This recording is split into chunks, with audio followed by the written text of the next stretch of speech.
네, 오늘은 우리 누가복음 15장 11절부터 32절까지 말씀을 가지고 아버지의 마음이라는 제목으로 말씀을 나누겠습니다. 우리의 신앙생활은요, 지금 살아계셔서 우리와 함께 하시는 그 하나님을 믿는 믿음으로 사는 것이 신앙생활이죠. 뭐 교회에 왔다 갔다, 아니면 뭐 우리가 교회당에 와서 좋은 분들을 만나고 간다, 교회의 목회자 설교를 들었다, 우리가 하나님 앞에 뭐 찬양을 했다, 이런 것도 중요하지만은 그것들은 하나의 하나님을 믿는 믿음으로 살아가는 그 신앙생활 중에서도 특별히 교회의 생활이죠. 우리의 신앙생활은 오늘 살아있어서 우리와 함께 하시는 그 하나님을 믿는 믿음으로 살아가는 것입니다.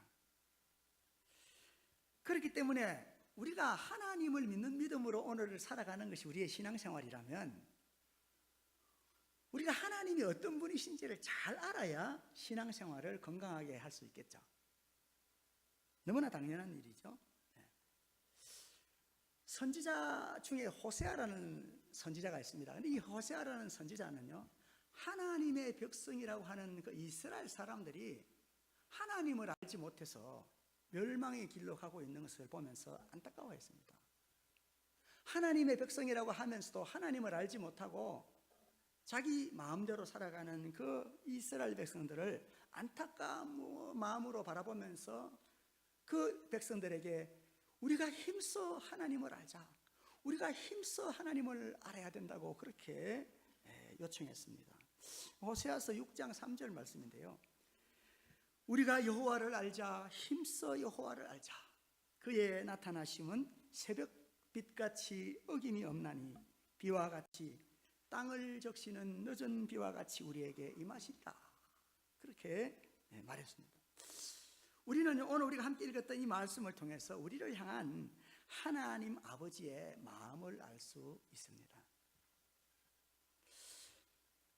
우리는 아버지의 마음을 잘 알고 우리의 신앙생활을 건강하게 해야 하겠습니다. 오늘 우리 성경을 읽었는데 그냥 성경을 읽고 뭐 그런 재미있는 이야기가 있었네 이러지 마시고, 그 오늘 이 이야기를 통해서 우리에게 보여주시는, 알려주시는 하나님 아버지의 마음을 잘 알면 우리가 건강한 신앙생활을 할 수가 있겠죠. 그렇다면 오늘 우리가 읽었던 말씀을 통해 보여주시는 아버지의 마음은 어떨까요? 먼저 첫 번째로요, 하나님은 우리의 요청대로 우리의 몫을 나눠주시기 원하시는 분이십니다. 우리가 요청하는 대로 우리의 몫을 나눠주시기를 원하시는 분이라는 것입니다. 오늘 그 이야기 속에 아버지는요, 자신에게 유산을 달라고 요청하는 둘째 아들에게 그 아버지가 가지고 있던 재산, 그 살림을 나누어 주었습니다. 자, 여기서 아버지가 그 아버지의 재산을 나누어 주었다라는 말이 참 중요한 말인데요, 우리는요, 우리가 가진 것이 하나님이 우리에게 아버지의 것을 맡겨주신 것이라는 것을 알아야 됩니다. 그러니까 건강한 신앙생활은 내가 가지고 있는 나의 소유들이 하나님이 내게 맡겨주신 것이구나, 또 나를 믿고 나를 믿어주시고 내게 맡기신 것이구나 라는 것을 알면서 살아가는 것입니다. 하나님이 우리의 요청대로 우리에게 몫을 나눠주신 것은요, 우리를 믿어주시는 것입니다. 하나님이 우리를 믿어주신다라는 그 말의 의미는요, 우리의 책임이 중요하다라는 것을 의미하고요, 또 하나님은 하나님이 우리에게 맡겨주신 그것을 바르게 잘 사용하기를, 바른 삶을 살기를 기대하신다라는 그런 의미이기도 합니다. 그래서요, 우리가 건강하게 신앙생활을 하기 위해서는 그저 달라고만 하는 기도를 하는 것은 건강하지 않습니다. 그래서 잠언서에서는 이렇게 말합니다. 거머리에게는 2명의 딸이 있는데 그 딸들이 다오 한다는 겁니다. 계속 다오 주세요만 한다는 거예요. 만족할 줄 알지 못하고 그런다는 거죠. 하나님은 요청하시는 대로, 우리가 요청하는 대로 주시는 분이시지만, 그러나 우리가 하나님께로부터 받은 것을 잘 사용할 줄 알고 우리를 믿어주시면서 맡기신다, 그 말입니다. 그래서 우리가 하나님 앞에 달라고 하기 전에 내가 구한 그것을 내가 받았을 때 잘 잘 사용할 수 있을지 내 그릇을 준비하는 것이 중요하다라는 것입니다. 여러분 솔로몬의 이야기를 잘 알죠. 솔로몬이 아버지 다윗 왕을 이어서 왕이 되잖아요. 그 왕이 탁 됐는데 이 솔로몬은 왕으로서의 자기의 역할을 감당하려고 하면서 마음에 부담이 왔던 것 같아요. 그래서 하나님 앞에 간절하게 기도를 하는데 하나님 앞에 이 솔로몬이 구한 것은 지혜를 구했다는 것입니다. 왜 지혜를 구했다고 합니까? 하나님이 그 솔로몬에게 맡겨주신 백성들을 잘 이렇게 다스리기 위해서, 섬기기 위해서 자신에게는 지혜가 필요하다고 생각했던 거죠. 하나님은 그 솔로몬의 그 구하는 것을 기쁘게 여기시고 지혜만 주신 것이 아니라 부도 권세도 주셨다, 그렇게 말합니다. 그러면 솔로몬이 지혜를 구했다가 부도 받았으니까 참 복되네요, 이렇게 생각할 수 있겠죠. 자, 그런데요, 솔로몬이 하나님께서 솔로몬이 구하는 지혜를 주실 뿐만 아니라 부도 주셨는데 그 부를 잘 관리하지 못하게 되고 또 하나님이 주시는 그 많은 것들을 누리면서 잘 관리하지 못해서 솔로몬의 그 생애 끝에 가면 그가 하나님을 떠났더라, 이렇게 나옵니다.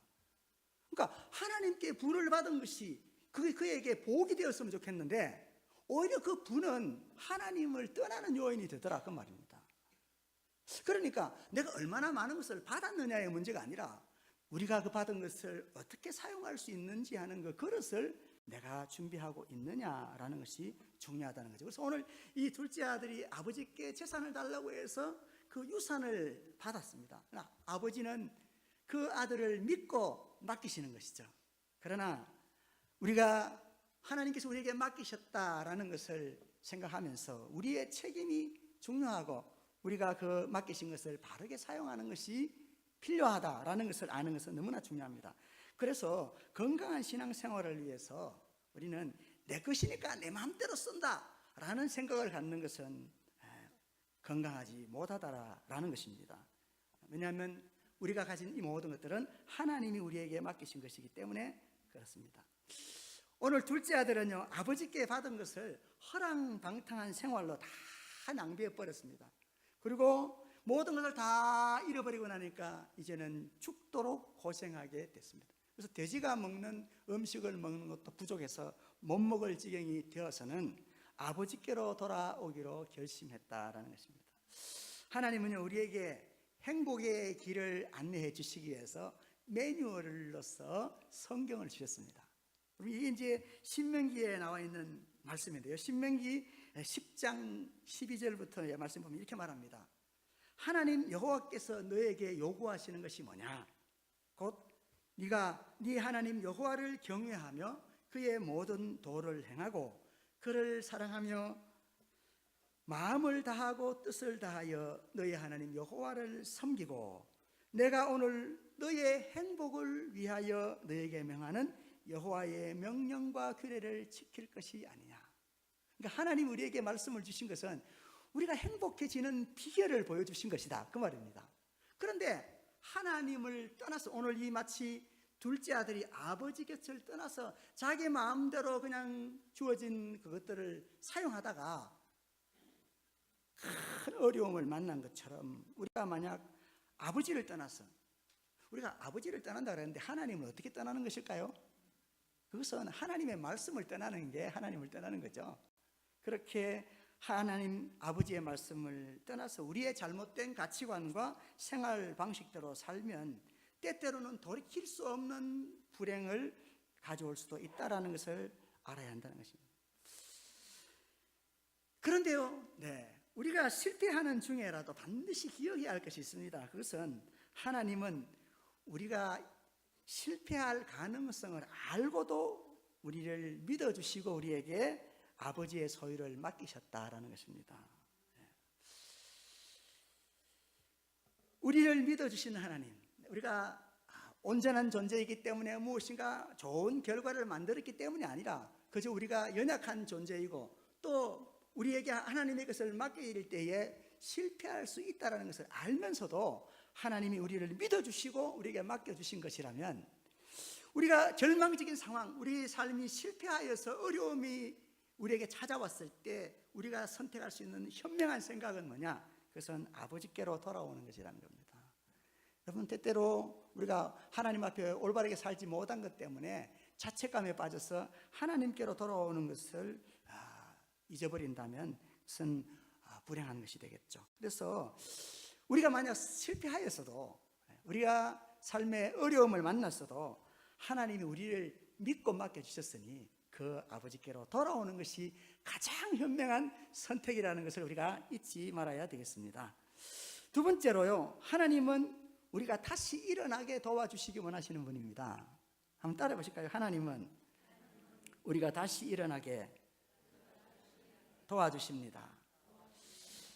오늘 이 이야기 속에 아버지로 표현되는 하나님은요, 아들이 용서를 구하기도 전에 먼저 긍휼을 베풀어 주십니다. 여러분, 오늘 이 이야기를 자세히 한번 살펴보세요. 아들이 아버지께로 돌아와서 아버지, 제가 이렇게 살아왔던 것이 잘못되었습니다, 용서해 주십시오 하는 이 말이 먼저입니까? 아니면 아버지가 그 아들이 돌아와서 아버지께 용서를 구하지도 않았는데 아버지가 먼저 나와서 그 아들을 맞이하신 것이 먼저입니까? 어떤 게 먼저죠? 네, 아버지가 먼저 그 아들을 맞이하고 있는 것을 우리는 알아야 됩니다. 여러분, 예수님께서 십자가에 달리셨을 때에도 마찬가지였습니다. 십자가에 밑에 있던 수많은 사람들은요, 예수님을 오히려 저주하고 욕하면서 네가 하나님의 아들이면 내려와 봐라라고 소리치고 있었습니다.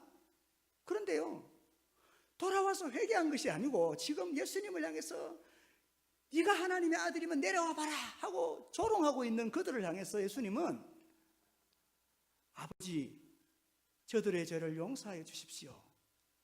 저들이 지금은 알지 못하고 저렇게 행하는 것입니다. 이렇게 말하고 있는 것을 우리는 볼 수 있습니다. 여러분, 굉장히 중요한 이야기예요. 우리가 진정한 회개, 하나님 앞에서 우리의 진정한 회개는요, 하나님 아버지의 마음이 어떠한지를 깨닫게 될 때 참 회개가 되는 겁니다. 근데 오늘 이 회개를 보여주는 이 이야기에서 중요한 것은 아직까지 이 아들이 아버지께 자신의 죄를 다 고백하지 않았지만은 그 아들이 아버지께로 돌아왔다는 것이 중요합니다. 이 말은 무슨 말이냐면, 진정한 회개는요, 내가 하나님께 우리의 죄를 낱낱이 고백하는 것, 그것도 중요하지만은 더 중요한 것은 하나님과의 친밀감을 회복하고 하나님과의 교제가 다시 시작되는 것이 중요하다, 그 말입니다. 우리가 죄를 고백하긴 하는데 그냥 억지로 벌 받을까 봐 벌을 모면하기 위해서 죄를 고백하는 것이라면 그것은 많은 부족함이 있는 것이죠. 그래서 우리의 회개는요, 단순히 죄를 고백하는 것에 그치는 것이 아니고 하나님 아버지와의 친밀감을 회복하고 아버지와의 좋은 교제로 나아가야 한다라는 것입니다. 그래서 우리가 하나님 앞에 회개할 때에 사도행전 2장 38절에는 우리에게 하나님은 성령의 선물을 주시기를 원하신다라고 말합니다. 제가 이 말씀을 한번 읽어드릴 텐데요, 사도행전 2장 38절입니다. 베드로가 모여있는 이스라엘 백성들에게 한 말씀인데요, 너희가 회개하여 각각 예수 그리스도의 이름으로 세례를 받고 죄 사함을 받으라. 그리하면 성령의 선물을 받으리니. 성령님은 인격자이신 하나님이시잖아요. 그러니까 하나님을 선물로 주신다, 그 말은 회개에 있어서의 중요한 부분은 하나님과의 관계를 회복하고 친밀감을 회복해서 하나님과의 교제가 새롭게 시작되는 것이 중요하다, 그 말입니다. 근데 어떤 사람들은요, 그저 하나님 앞에 나와서 이거 잘못했어요, 저거 잘못했어요 하고 말하고 난 다음에는 돌아가서 자기 마음대로 또 살아갑니다. 이거는 회개가 아니에요. 회개는 우리의 죄를 고백하는 것뿐만 아니라 하나님과의 친밀감을 회복하고 하나님과의 교제가 지속되어지는 것이 진정한 회개인 것입니다. 사울이라는 사람도요, 자신이 하나님 앞에 범죄한 후에 자신의 죄를 인정하고 고백합니다. 하나님께서 아말렉 자신의 적들을 멸하라고 했는데 이 사울이 멸하라고 한 것들을 그냥 남겨서 자기가 취하려고 했습니다. 그때 사무엘이라는 사사, 선지자라고도 불리는 이 사무엘이 사울에게 와서 그 잘못을 말해주죠. 당신은 왜 하나님이 명하신 것을 거역합니까? 하나님의 뜻을 거역하였기 때문에 당신은 이제 그 왕의 직을 계속할 수 없을 겁니다 라고 얘기합니다. 그랬더니 이 사울이요, 자신이 잘못했다고 말합니다. 그러면서 자기를 용서해 달라고 이야기하면서 사무엘을 붙잡는데 사무엘 옷이 막 찢어져 버렸어요. 그리고는 그 사무엘이 하는 말이, 이 사울이 말합니다. 나의 죄를 용서하고 내가 저 백성들 앞에서 높임을 받을 수 있게 해 주십시오, 이렇게 말합니다. 그러니까 이 사울은요, 자기의 죄를 고백하기는 했지만은 하나님과의 관계를 회복하는 것에 관심이 있기보다는 백성들 앞에서 자기의 체면이 구겨지는 것이 싫었던 겁니다. 그러니까 죄를 고백하고서도 하나님과의 교제를 회복하지 않을 수 있다, 그 말이에요. 그래서 우리에게 중요한 것은 우리의 죄를 고백하는 것도 중요하지만은 하나님과 우리와의 친밀함을 회복하고 하나님과의 교제를 회복하는 것, 이것이 우리의 회개에서 중요하다라는 것입니다.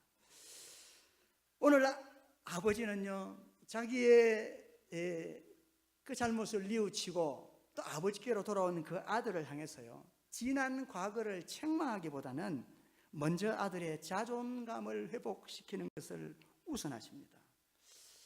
하지만 우리는요, 너는 이게 잘못되었어 라고 꼬치꼬치 잘못된 것을 막 가르쳐야 된다고, 그래야 그 사람이 변화될 수 있다고 생각하는지 몰라요.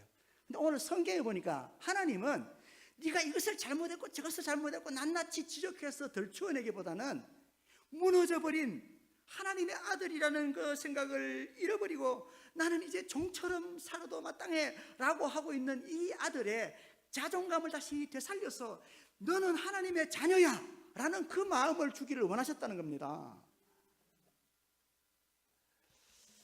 사실요, 이 둘째 아들은요, 아버지가 너는 이래서 잘못됐고 저래서 잘못됐고 그렇게 말하지 않아도 자신이 지금 뭘 잘못했는지를 알아요.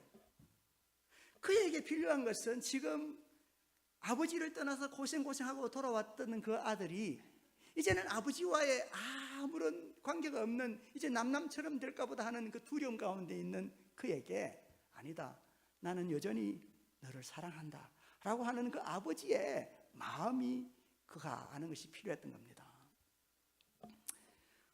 우리의 신앙생활에서 우리가 반드시 잊지 말아야 할 것은 우리는 용서받은 하나님의 자녀라는 사실입니다. 그렇기 때문에 우리는 우리 자신이 아무리 부족함이 많아도 종이 아니라 아들로서 당당한 모습으로 살아야 합니다. 한번 따라합시다. 나는 못났지만 하나님의 아들이다. 네, 그렇습니다. 그렇죠? 네. 하나님은 우리의 완전함 때문이 아니고 우리가 연약하고 변화가 필요한 존재이지만 그럼에도 불구하고 겸손히 자신의 부족함을 인정하는 것 때문에 우리를 하나님의 자녀로 삼으신 것이지, 우리가 완벽하기 때문에 훌륭한 일을 했기 때문에 우리를 그 자녀로 삼으신 것이 아닙니다. 그래서 혹 우리에게 부족함이 발견될 때라도 중요한 것은 우리가 하나님의 자녀라는 사실을 잊어버리지 마시고 당당하시기 바랍니다. 하나님은 우리의 잘못을 꼬치꼬치 책망하고 죄책감을 불어넣기 위해서 하나님 앞으로 부르시는 것이 아닙니다. 그런데 자신이 죄를 범하고도 뻔뻔하게 죄 없는 것처럼 행동하는 것은 문제가 되겠죠. 마지막 세 번째입니다. 하나님은 우리가 무엇을 중요하게 생각해야 하는지를 깨우쳐 주기를 원하십니다. 아버지는요, 동생의 실패한 과거와 아버지가 그 미워 죽겠는데 그 동생을 용서하고 그 동생을 위해서 잔치를 벌인 것 때문에 화를 냈습니다. 오늘 우리 본 말씀 25절부터의 말씀인데요, 한번 이 말씀을 봤으면 좋겠어요. 맏아들은 밭에 있다가 돌아와, 그러니까 큰아들이 밭에 나가서 일을 하다가 집으로 돌아왔다는 거죠. 집에 가까이 왔을 때 풍악과 춤추는 소리를 듣고, 그러니까 큰아들이 밖에 나가서 일을 하고 돌아오는데 집안에서 막 잔치 소리가 들리는 거예요. 그래서 집안에 있는 한 종을 불렀습니다. 그리고 이게 무슨 일이냐, 무슨 일이 있길래 이렇게 잔치가 벌어졌냐 라고 물었죠. 그랬더니 그 종이 하는 말이, 당신의 동생이, 누가요? 당신의 동생, 지금 큰아들의 동생이라는 걸 강조하죠. 동생이 돌아왔음에 당신의 아버지가, 누가요? 당신의 지금 아버지가, 이렇게 말합니다. 여기서 지금 관계를 굉장히 중요하게 말하고 있는 거예요. 건강하게 돌아온 그 동생, 그를 다시 맞아들이게 됨으로 인하여서 살찐 송아지를 잡았습니다. 자, 그런데요, 보니까 오늘 이 종은 야, 지금 당신의 동생이 돌아왔어요. 그래서 당신의 아버지가 정말 기뻐서 잔치를 벌였어요. 이 종은 뭔가를 좀 아는 것 같아요. 아니, 그런데 큰아들은 동생이 돌아왔다는 이야기, 그리고 또 동생을 위해서 아버지가 잔치를 벌였다는 이야기를 듣고는 화가 났다는 겁니다. 우리는요, 다른 사람의 실패한 과거를 비판하기가 쉽습니다. 또한 남의 잘못을 인해서 분노하면서도 자신의 잘못은 용서받기를 원하는 거죠. 아버지는 큰아들의 이런 분노를 이해하십니다. 왜냐하면 우리가 연약한 존재니까요. 그런데 그럼에도 불구하고 이 아버지는, 야, 너는 그것도 이해를 못하냐? 이렇게 나무라시는 게 아니고요, 그 아들을 잘 설득하십니다. 그래서 아버지가 나와서 권한대, 야, 집으로 돌아가자, 이렇게 한다는 거죠. 그러니까 아버지는 큰아들이 보다 너그러운 마음으로 동생을 대면해주고, 또한 동생이 건강하게 살아 돌아온 것을 인하여서 이 우리 집안에 있는 모든 사람들과 함께 기뻐하자, 이렇게 설득을 하고 있는 거예요. 여러분, 잘못은 지금 누가 했어요? 작은아들이 했죠. 아버지한테 재산 받아가지고 다 허랑방탕하게 써버리고 빈털터리가 돼서 돌아왔잖아요. 그렇죠. 자, 그런데요, 작은아들이 지금 빈털터리가 돼서 돌아왔지만 사실은 동생은 자기가 받은 재산을 다 썼지 형의 것은 건드리지도 않았어요. 그렇죠. 형은 사실은 뭐 자기가 손해본 거 없어요. 그렇죠. 뭐 사실 동생을 책망하려면 누가 책망해야 돼요? 아버지가 책망해야죠. 근데 왜 형이 책망을 하냐고요. 여러분, 잘 아셔야 되는데요, 우리는 남의 잘못을 보면서 자꾸 비판하고 정죄하려고 하는데, 실상은 잘못은 이 작은 동생이 했지만은 실제로 문제는 큰형이 일으키고 있는 거예요. 왜냐하면 죄를 지은 동생이 돌아왔을 때 아버지는 어떤 마음이에요? 야, 죽었던 아들, 잃어버렸던 아들을 다시 되찾았으니 내가 오늘 우리 집안 식구들하고 다 잔치를 벌이고 싶은 거예요. 근데 큰형이 지금 전체 이 공동체 분위기를 다 망쳐놓고 있는 거예요. 죄는 사실 동생이 졌지만요, 분위기는 누가 깨고 있어요? 형이 다 깨고 있는 거예요. 이게 지금 오늘 이 말씀입니다. 여러분, 교회 공동체도 마찬가지예요. 우리는 남의 죄를 자꾸 들쭉거리면서 교회 분위기를 다 깨놓고 있을 수 있다, 그 말입니다.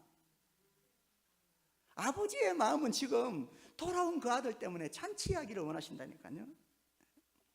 우리는 형제의 잘못을 보면서 분노하고 있지 않은지 우리 자신을 잘 살피고 형제를 향한 아버지의 너그러우심을 인해서 감사해야 합니다. 왜냐하면 그 형을 용서하는 것은 바로 나를 용서하는 것과 동일한 거잖아요. 그렇죠? 우리는 우리의 잘못을 보지 못하고 남의 눈에 있는 들보를 자꾸 빼려고 하기 때문에 모든 그 공동체의 분위기를 깨고 있다, 그 말입니다. 아버지는요, 이 큰아들의 원망을 다 들었습니다. 그러고 난 후에 그에게 더 중요한 것이 무엇인지를 깨우칩니다. 큰아들은요, 아버지를 성실하게 섬겼음에도 불구하고 자신이 아무것도 누리지 못한 것을 인해서 아버지를 원망했습니다. 또 아버지가 허랑방탕한 삶으로 아버지의 재산을 다 허비하고 돌아온 동생을 위해서 잔치를 베푸는 것 때문에 기분이 안 좋았어요. 미웠어요. 미워 죽겠는 거예요. 그런데 한번 생각해 보세요. 오늘 우리 처음 12절 말씀을 같이 봤잖아요. 12절을 다시 한번 볼까요? 12절입니다. 제가 읽어드립니다. 그 둘째가 아버지에게 말하되, 아버지여, 재산 중에서 내게 돌아올 분깃을 내게 주소서 하는지라. 자, 이 둘째 아들이 재산을 줄 수 있어요? 아버지 유산 좀 물려주세요 그랬어요. 그랬더니 아버지가 어떻게 했다고요? 그 살림을 각각, 이 뭐 무슨 말이에요? 각각 나눠줬대요. 그러니까 작은 아들에게만 준 게 아니고 누구에게도 줬다는 이야기예요. 큰 아들한테도 재산 다 줬다는 거예요. 근데 작은 아들은 썼는데 큰 아들은, 아버지, 나는 맨날 아버지 벌써 맨날 일하는데 어떻게 잔치도 안 벌려주고 이래요? 이렇게 원망하고 불평하더라는 거예요. 여러분, 믿음 생활하면서요, 하나님이 주신 것을 누릴 줄 알아야 돼요. 그냥 율법적으로 막 이거 해야 되고, 신앙생활 힘들어 이러면서 맨날 그냥 고추 소리 훅훅 하지 마시고, 이게 허랑방탕하게 쓰는 것은 문제가 될 수 있지만은 하나님이 주신 것을 누릴 줄도 알아야 되는 겁니다. 여러분, 사업하시는 분도요, 가족끼리 여행도 가시고 그러세요. 안 망합니다. 그래도. 네. 그래서 하나님이 우리에게 주신 것들을 누릴 수 있는 것이 필요하다는 것을 우리에게 말씀해 주고 있어요. 그러면서 오늘 이 끝부분에서 이렇게 말하잖아요. 31절에 이렇게 말합니다. 아버지가 이르되 이제 큰아들을 향해서 하는 말이죠. 너는 항상 나와 함께 있으니 내게 다 네 거야. 내게 다 네 건데 네가 안 쓰고 있는 거야. 이렇게 지금 말하고 있는 겁니다. 그러면서 하시는 말씀이 네 동생은 누구라고요? 그 형의 동생, 그러니까 네하고 이 사람이 지금 돌아온 거짓골을 하고 있는 얘가 어떤 관계인지를 지금 말하는 거예요. 그러면서 네 동생은 죽었다가 살아나고 잃어버렸다가 다시 되찾았잖냐, 이렇게 말하는 겁니다. 그러니까요, 우리가 정말 중요하게 여기는 것이 재물이 아니라 사람이어야 된다는 거예요. 왜 이 형이 지금 동생이 돌아왔는데 화딱질이 났을까요? 재산을 잊어먹었다는 거야. 아니 지금 동생이 지금 밖에 나가서 사실은 자기 재산 다 까먹고 얼마나 고생 진땅하고 왔겠어요. 거짓골을 하고는 그냥 맨발로 왔으니까 신발도 신겨줬다 그랬잖아요. 그렇게 고생하고 동생이 돌아왔으면 불쌍히 여기는 마음이 있어야 될 것 같은데 그 동생이 불쌍히 여겨지지는 않고 재산 잃어버린 게 속상한 거예요. 여러분, 우리의 눈이 어디에 머물러 있는지를 알아야 돼요. 내가 정말 사람을 소중하게 여기고 있다면 오늘 주님이 우리에게 내가 너희를 사람을 낚는 어부가 되게 하리라 하는 그 말씀대로 살아가는 제자의 삶을 사는 사람들이고요, 여전히 돈 때문에 사람과 싸우고 가족과 싸우고 한다면요, 우리의 시각이 지금 잘못 비뚤어져 있다, 그 말입니다. 큰아들이 죽었다가 살아났으며 잃었다가 다시 찾은 동생을 인하여 기뻐하고 즐거워하지 못하는 것은 그가 중요하게 생각하는 것이 잘못되었기 때문입니다. 말씀을 정리합니다. 우리는 오늘 이 말씀을 통해서요, 하나님 아버지의 마음이 어떠한지를 배웠습니다. 하나님은요, 우리가 요청하는 대로 우리의 몫을 다 나눠주시기 원합니다. 그렇지만은 우리에게 나눠주시는 것은 우리를 믿어주시고 나눠주는 거거든요. 그러니까 아버지의 것을 우리에게 맡기신 거라는 걸 우리가 잊지 말아야 돼요. 내 거인 것처럼 내 거니까 내 마음대로 써도 돼 라고 생각하는 것은 건강한 그리스도인의 모습이 아니에요. 우리는요, 혹 우리의 삶에서 실패하더라도 아버지가 우리를 믿어주시고 맡겨주시는 분이라는 것을 알고 절망적인 상황 가운데서 포기하지 말고 아버지께로 돌아오는 것이 가장 현명한 선택입니다. 두 번째로, 하나님은 우리가 다시 일어나게 도와주시기를 원하십니다. 우리의 회개는요, 단순히 그냥 죄를 고백하는 것에 그치는 것이 아니고 하나님 아버지와 친밀감을 회복하고 아버지와 좋은 관계로, 좋은 교제로 나아가는 것이 필요합니다. 우리는요, 우리 자신이 아무리 부족함이 많아도 하나님은 우리를 종이 아니라 아들로 대해 주시는 분, 그래서 우리가 죄를 고백하기도 전에 먼저 뛰어나오셔서 부둥켜 안고 또 제일 좋은 옷을 입히고 반지를 끼워 아들이라는 것을 증명해 보이고 신발을 신겨주시는 그런 아버지라는 것을 우리는 알아야 된다, 그 말입니다. 그리고 하나님은 우리가 무엇을 중요하게 생각해야 하는지를 깨우치고 해주시고 있습니다. 우리는 형제의 잘못을 보면서 분노하고 있지 않은지 우리 자신을 한번 돌이켜봐야겠습니다. 잘못은 그가 했어도요, 내가 분노함을 통하여서 사실은 공동체의 분위기를 다 깨버릴 수 있다, 그 말입니다. 여러분, 모세는요, 이스라엘 백성들을 이끌고 이집트에서 탈출해서 가나안 땅 앞에까지 갔지만 분노 때문에, 그가 한 분노 때문에 가나안 땅에 못 들어갔잖아요. 잘 아셔야 됩니다. 우리는 형제를 향한 아버지의 너그러우심을 인해서 감사할 수 있어야 하겠고, 하나님 우리에게 주신 것을 적절하게 잘 누리면서, 그렇지만 재물이 아니라 사람을 더 중요하게 생각하며 살아가는 건강한 믿음 생활하는 저와 여러분이 되어야겠습니다. 기도하겠습니다.